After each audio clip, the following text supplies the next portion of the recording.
Just period, just Yeah, the sole reason why I'm a DJ is because I heard this man when I'm not gonna blow your age up.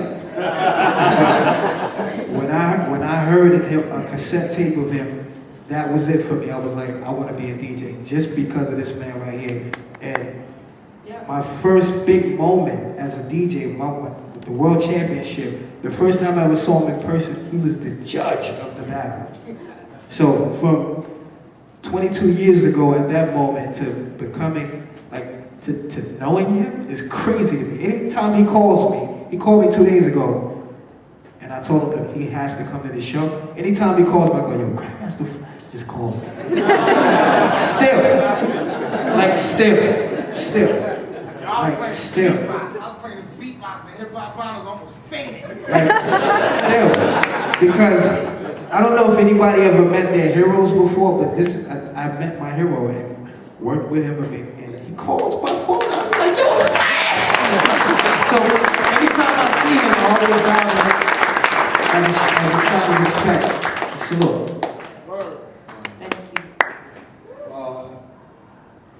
Never been much of a talker. I talk better with my hands.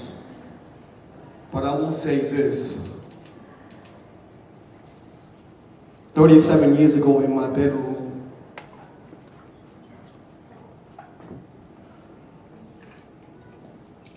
I would go out in the streets and I would watch the DJs play at this time in the early 70s. And what I noticed is that they would pick up the tone arm to make an attempt to re-arrive to the top of the break. DJs say, you know what I'm getting ready to say. I'm getting ready to get scientific, but I won't go too deep. I'm a scientist. That's what I'm known for first. If you would put a record up in the light, you would see that it would have many grooves. The chance of you dropping that needle on that particular area every single time with duplicate copies of the record is almost impossible. So I said to myself, there has to be a way. So what I did first was I started going around examining turntables.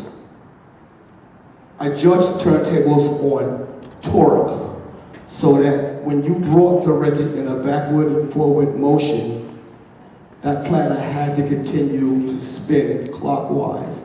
If by chance, when you were spinning it back and forth and that platter sort of slowed down, that particular turntable had poor torque.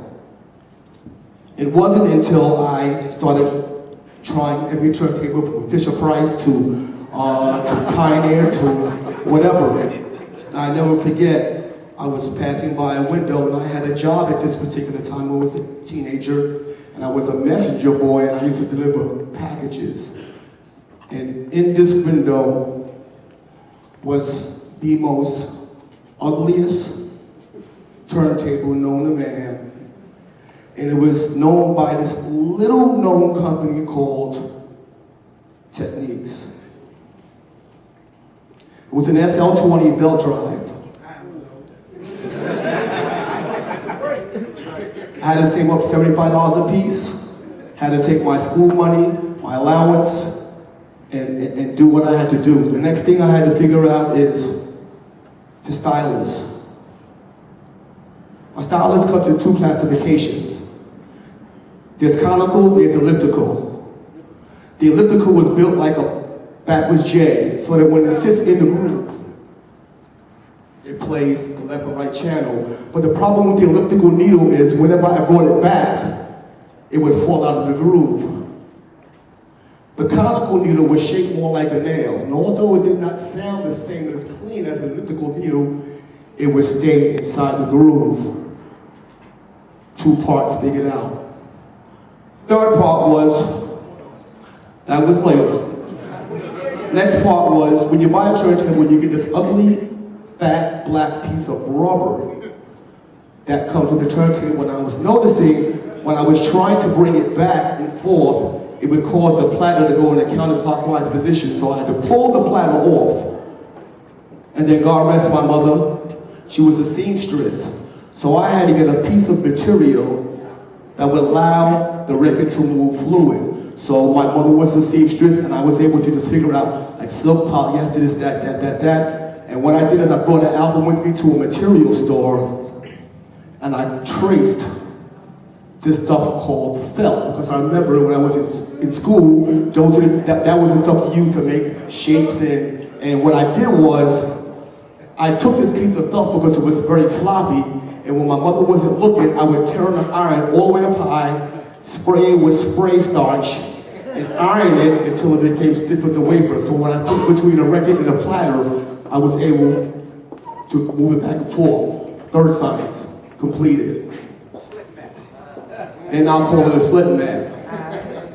Now, after this is figured out, as I said earlier, it's impossible to repeat an area picking the arm up. I know of one person that was able to do this successfully, and he was my first student. His name was Grandmaster Theodore, my first student. Now, the next problem was taking this particular piece of vinyl and putting some sort of sign on it. So what I would do is I would get either a crayon or a grease pencil, and I would put a line this way, and I would put a line circular. So wherever the two met, wherever the two intersect, was the beginning and the end of the break.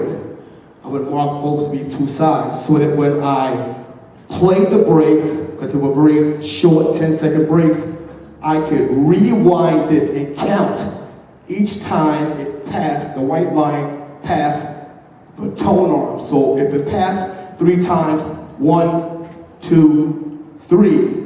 If I spun it back, 1, 2, 3, Back check. to the top. 1, 2, 3, check.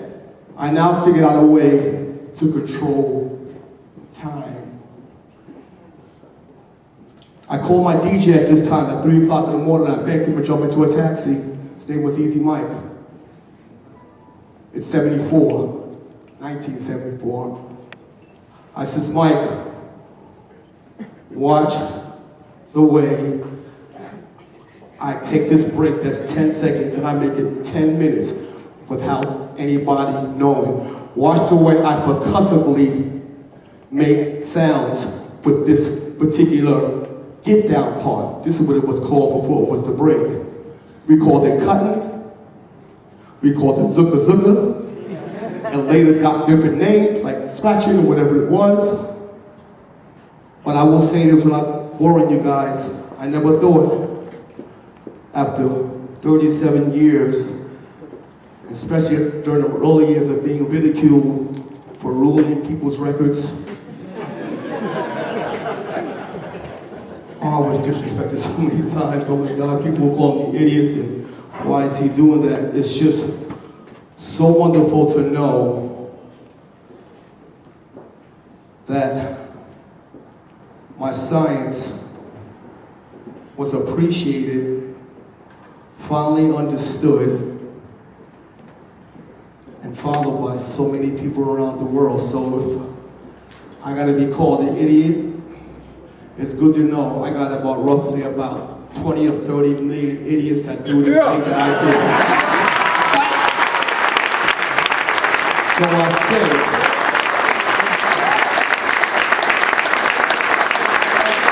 I really wish I could have made this show to make it clear. I wish I could have made this, but at the same time, I got disciples like this man right here. Oh my God, right here. And all you wonderful people right here, man, and it's on the big screen now. And all I can say is that for whatever reason, out of the 4 elements of hip hop, it's just like the DJ is just always forgotten. I cannot tell you how disgusted I get when I see a commercial having to do with a DJ, and I see some dressed up dude or chick. I'm like, this is. So I say, We matter. We are the reason. We are the warriors. We break the records. We are the reason we have superstar MCs and rappers. We are the reason why we have superstar artists, period. I thank God has given me a chance to travel around the world. I play in front of anything from 5,000 to 15,000 people throwing their hands in the air in the name of hip hop. It's a wonderful, wonderful thing. Thank you, DDT. Thank you, Smirnoffs.